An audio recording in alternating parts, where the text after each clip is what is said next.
Hi, I'm Lori Brown.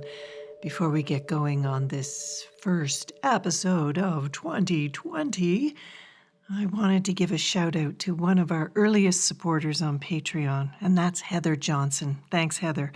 And also to our newest Patreon supporter, Eric Arneson. Thank you guys for supporting Joshua, Ty, and myself in the work we do. And I hope that you might make the move to support us as well. And you can do that at any level, from $1 a month, that's a US dollar, to whatever you feel moved to give. There are perks involved as well. So go to patreon.com/pondercast and join this tribe of lovely Pondercastronauts. Okay, let's go. Let's Pondercast.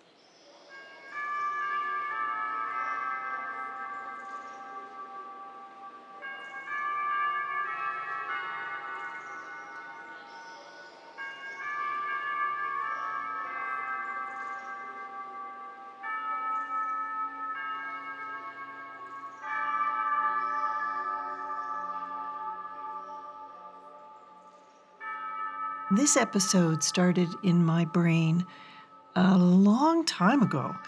I was in England and I was wandering through the most beautiful space. That is Salisbury Cathedral in Salisbury, England. And I happened to be there on the day that the pipe organ was being tuned. And the tour guide apologized for the noise and gamely tried to carry on the tour, while I was just transported by the sound of the organ tuning. And I wandered away from the group and I started recording.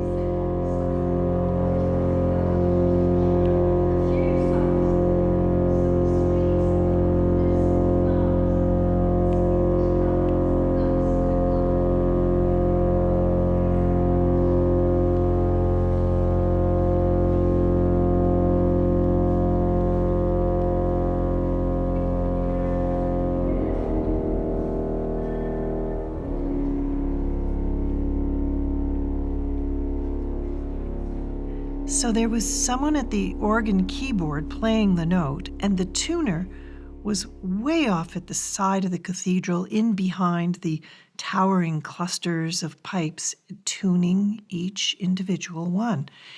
And you can hear the sound get focused, and then the tuner yelping, "Okay," to the player to move on to the next note. Oh, how low could this organ go? I mean, I could feel the sound in my body vibrating right through me. It was the best.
This got me thinking about intervals, about how if you break down the music we listen to, it's really all about the interval. They are the code, the language, the building blocks. Picture Julie Andrews in The Sound of Music with all those damn kids moving around on those steps to demonstrate the notes and the distance between them. Or picture yourself, terrified, at a piano exam, at the part where you have to identify what the intervals are that the examiner is playing. Perfect fourth, minor third, augmented sixth. So once I had this interval thing in my head, I couldn't let it go. I was hearing intervals everywhere. I went back to Salisbury Cathedral that night to hear their evensong because the sound, the acoustics in that place are so amazing. I wanted to hear it filled with voices.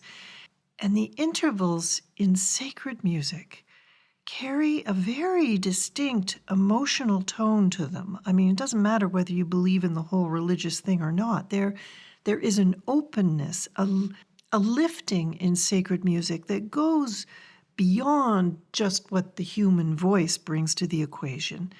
I think it's embedded in the space between the notes, the intervals.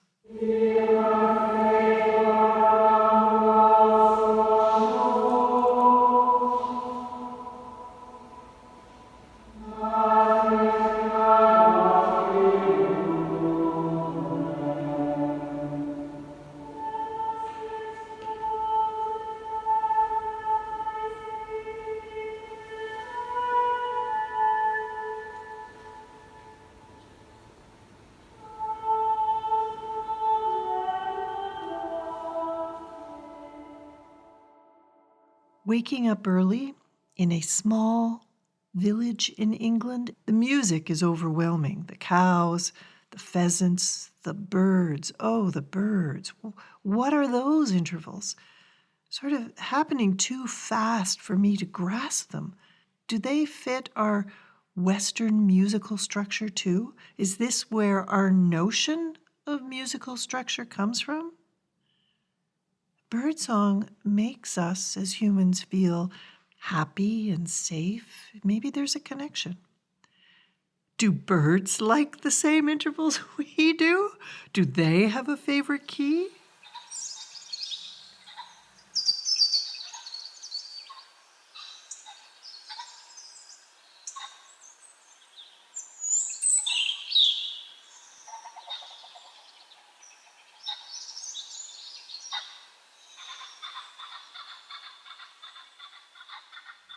The minor third rings out in bird songs. The chickadee, the loon, the barred owl. But it turns out any resemblance between intervals in birdsong and our ideas of music are purely coincidental. We just make that connection in our heads. We process birdsong like music, the same way we do a language we don't understand. We pick up sounds that sound familiar and just try to match them to words we know, or we just simply turn the words into music, language as melody. Listen to this conversation from inside this dovecote in Snows Hill, England. I mean, I barely escaped without getting shat on, but the cacophony coming from inside was exhilarating.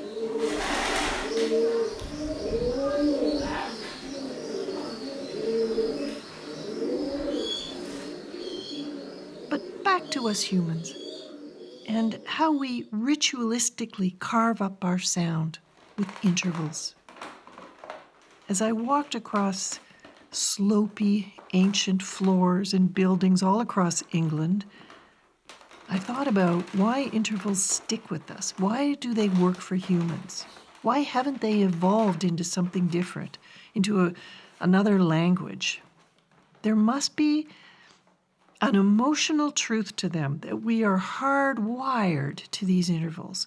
What is their emotional message?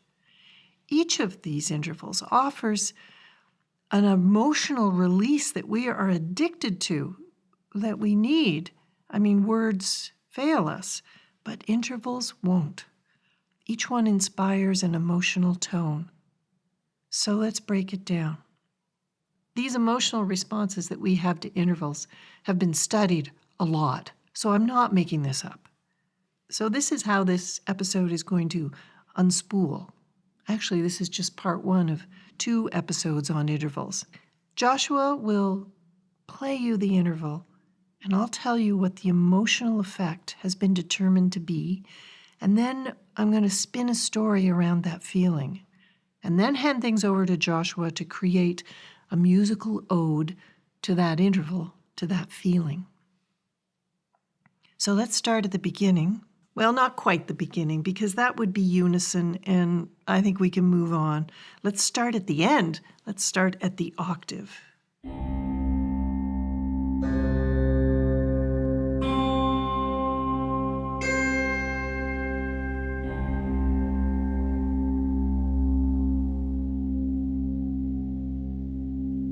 Somewhere over the rainbow. Somewhere over the rainbow. That's it. The octave creates this feeling of togetherness, of sameness. Two sisters have finally got their families together again at the farmhouse. It's been a glorious day. Two boy cousins out exploring the woods and the beach have finally returned and are passing a guitar back and forth in an upstairs bedroom, sharing songs, teaching riffs. Downstairs, two girl cousins are hogging the couch, facing each other, blanket covering them both, bent legs make them look like a W. They are talking and laughing, Snapchatting each other with ridiculous pictures, talking as if it's been no time since they last saw each other a year ago. The husbands are gone to town to pick up the fish for dinner, while two sisters are in the kitchen, peeling potatoes, shelling peas, mostly listening to their children in the other rooms and feeling this flood of happiness that comes when they can bring the cousins together. After a lifetime of working in a kitchen side by side, first as young girls fighting over the chore of cleaning up the dinner dishes, and now having got to an age where they are responsible for the care and feeding of the family, they work without much talk, knowing instinctively what must be done and when. Besides, they want to stay quiet to hear the conversation between their two girls. They chuckle along with them, and if they do speak, and not, "Do you think I should peel more potatoes?" the thoughts that spill out seem to come from nowhere. Did Mom ever want to go to university, do you think? Or how did we ever get Mom and Dad to let us go hitchhiking in PEI that summer? How did that happen? They piece together old memories to complete stories. Looking out the window, Sister One sees the sun has moved around the barn and the sheets on the clothesline are in the shade. The temperature will be dropping. Time to bring them in. The two sisters put down their paring knives and head outside with the hamper. Silently working the line, clothes pegs in pockets and mouths, they work together, pulling each sheet from the line and folding them. A silent dance that pulls the sisters together, arms up high, fingers briefly touching, then moving outwards again to make another fold, and the dance repeats, pulling them out and bringing them together. Sheets still warm and stiff from the heat of the sun, this is a good moment. Each sister silently grateful for the other, realizing yet again how much easier everything goes when there are two of them, when they are together again.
The octave, togetherness, sameness.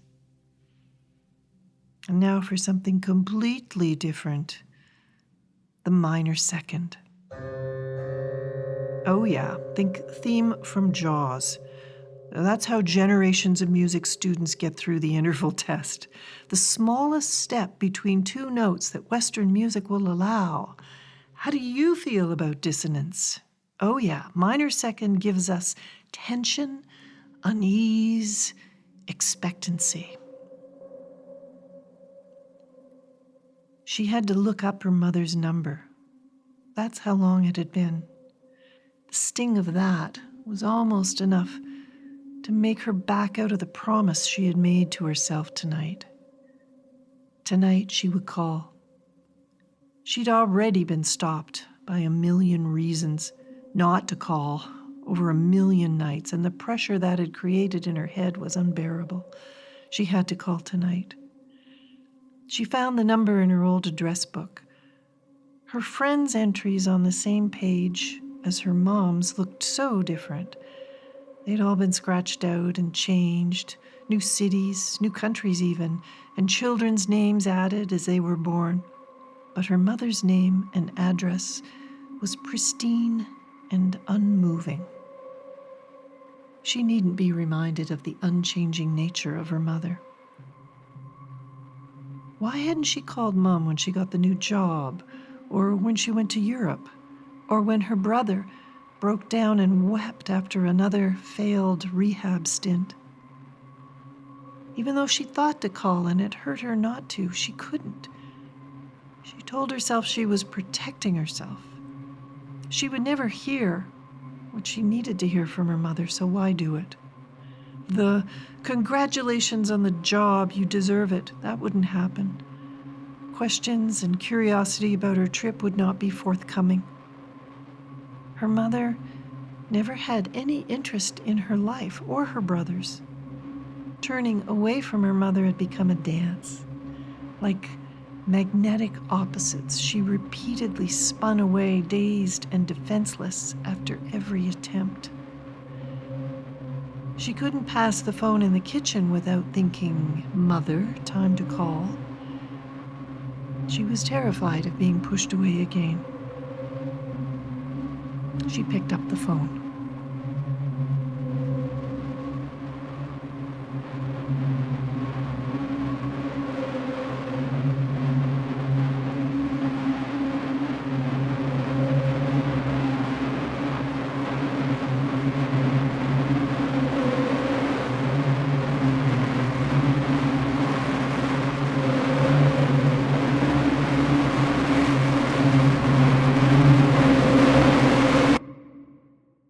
The minor second, unease, tension, expectancy. Were you feeling it? Let's move to the major third. Lightness, strength, joy. Bach used this little baby a lot to lift up our emotions. The major third is considered to be the interval of divine perfection. Sacred music just loves the major third. Like the symbolism of the number 3, the Holy Trinity, the perfect number, according to the Chinese. How do we know the major third? Feel-good songs. When the saints go marching in, kumbaya, it's strength, it's joy. But that's going up. That's the ascending major third. What about a descending major third? How does it do the same thing?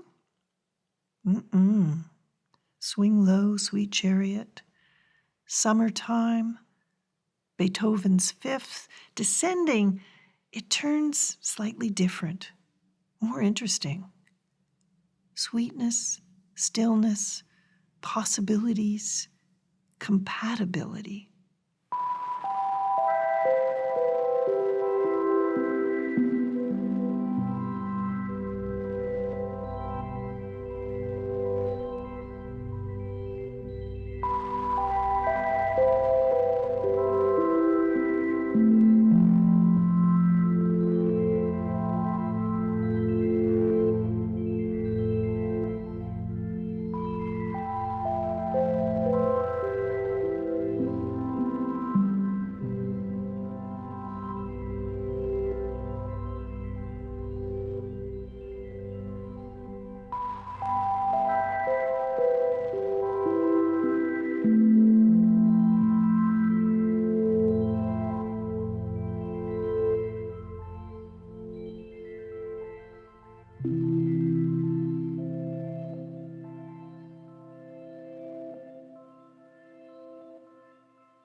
What's the difference between Beethoven and every country singer in the world?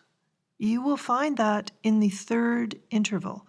Beethoven, with his eyes cast heavenward, was a major third man, and country artists, the most used tool in their toolbox is the minor third.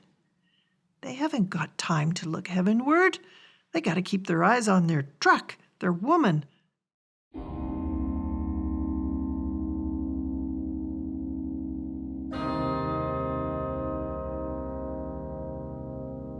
The minor third gives us a slight feeling of dissonance, but it's not tense or scary like the minor second. It's heartache and sadness, cue the country song. But the minor third is also uplifting. It's a very complex little interval. Perfect for O Canada. The minor third can hold a world of emotions. I wonder if that's where the Canadian identity lies, in the minor third.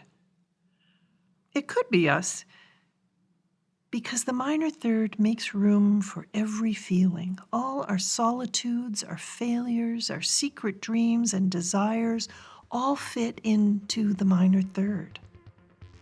A country that knows its thin front line of citizenry along a border is no match for the deep, dark cold of a winter's night. Perhaps in the same way, we're a place where Leonard Cohen can win Male Vocalist of the Year.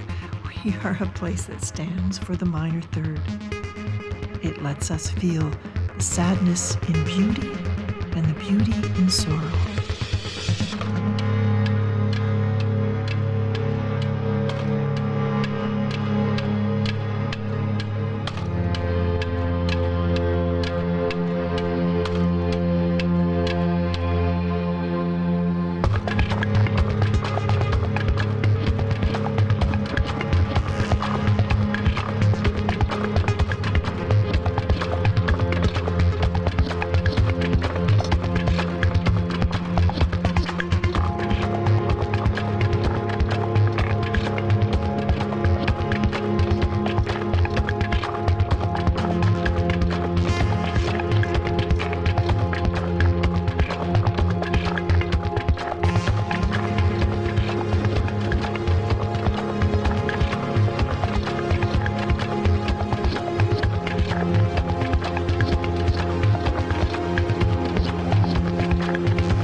Minor third, uplifting dissonance. Yep, that sounds about right. Okay, a story about the perfect fourth. Serenity, lightness, openness. It's like awakening from a dream. He opened his eyes to his room flooded with light. A sunny Sunday. The dream was already fading. It was so great. He and his grandfather were walking along the edge of Grampy's cornfield, and his grandfather was walking ahead of him. But what was so funny, he was laughing and laughing. He'd never heard him laugh like that. He couldn't walk, he was laughing so hard. He'd stopped in the field, he'd bent over laughing, hands on his knees. I guess it was something goofy he had done. He was running around his grandfather being silly, laughing in that stubbly cut-down corn. What had happened? He couldn't catch it. It was fading away. He stared at the white bedroom shears soaking up the morning sun. Oh, it was a great dream. This was going to be a great day.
Perfect fourth.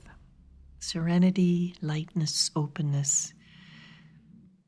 And now we cross to the dark side, the tritone, an interval that was actually banned in the Middle Ages. They called it the devil in the music. Whoa! Now this must be a powerful interval. So the church bans it because it's supposed to incite lewd and lascivious thoughts. Frank Zappa loved the tritone. So did Wagner. So did the bebop jazz scene, only they were freaked out enough to make sure they called it something different. They called it a flattened fifth, not an augmented fourth.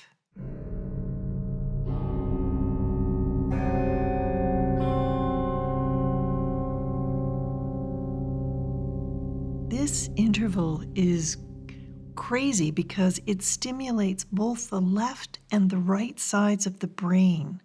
It's also the sound that you hear in a Tibetan bowl.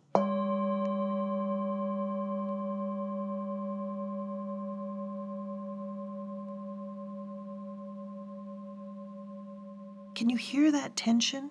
I mean, it's impossible not to be drawn to this sound.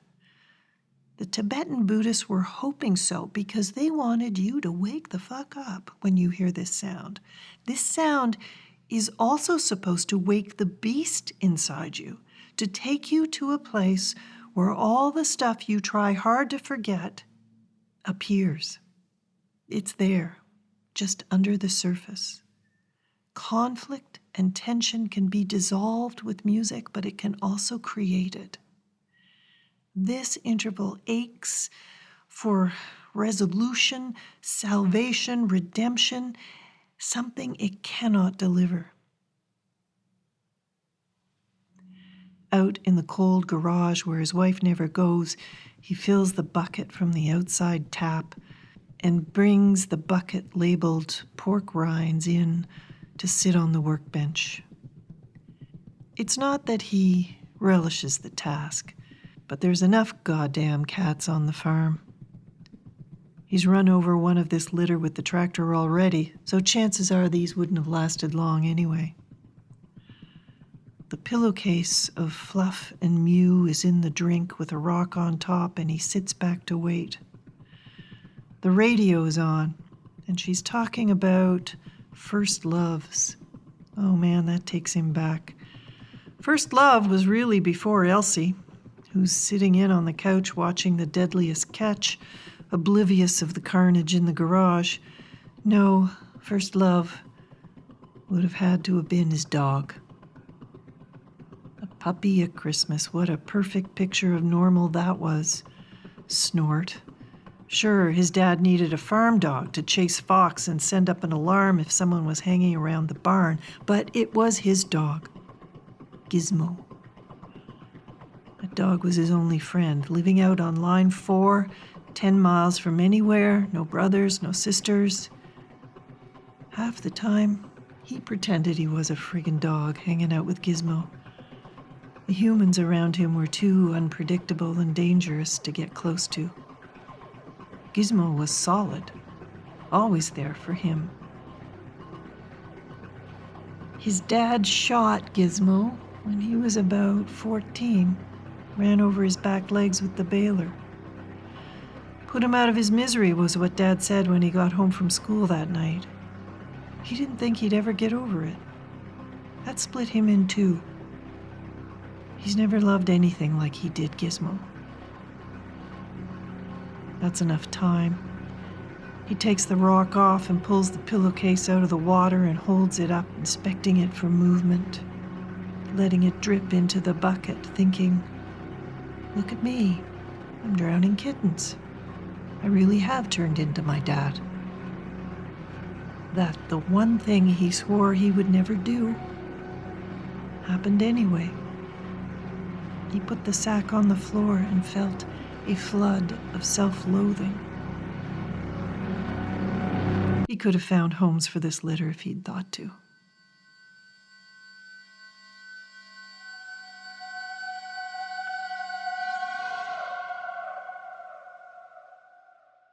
The tritone, diabolus in musica, the augmented fourth, the flattened fifth.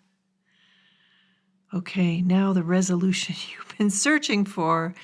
It arrives in the perfect fifth, and a good ending for this episode. The perfect fifth is completeness, comfort, creativity, a sound to inspire creativity. Maybe this should be our humming mantra. It came to her on the couch. It was late at night, and per usual, her mind had been wandering away. She was way off, almost falling asleep, far away from the falconer, when it came to her. An idea so great. No, it was brilliant. She snapped awake and started turning it over in her mind, carefully, thinking it would fall apart under scrutiny, like a lot of her harebrained ideas that floated in late at night. But the more she looked at this one, the stronger it got. From every facet, it shone, like a perfectly cut diamond had just been placed in her hands. Where had this idea come from? It seemed far beyond her capabilities. It had everything. It was bold, audacious. It was way smarter than she was. Every way she looked at it, it surprised and delighted her. She wrote furiously for 5 minutes, hardly wanting to breathe and break the spell. Down on paper, she read it over, still amazed. Every bit of her was awake, was alive. Energy was prickling in the top of her head. This was some kind of mysterious gift. From where and from who? "Thank you," she yelled into the room. Oh, she couldn't possibly sleep now. She sat in the dark and thought about possibilities and opportunities and joy and fear and the risk ahead of her, knowing that it was what scared her about this beautiful idea that made it worth doing. And she would.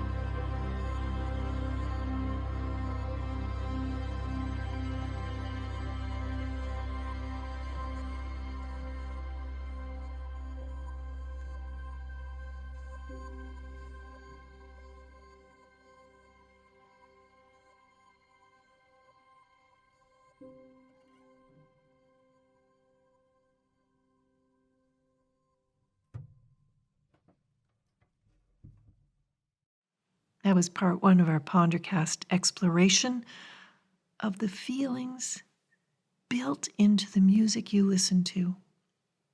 Thanks for humming along. Come join the Pondercast family at patreon.com/Pondercast.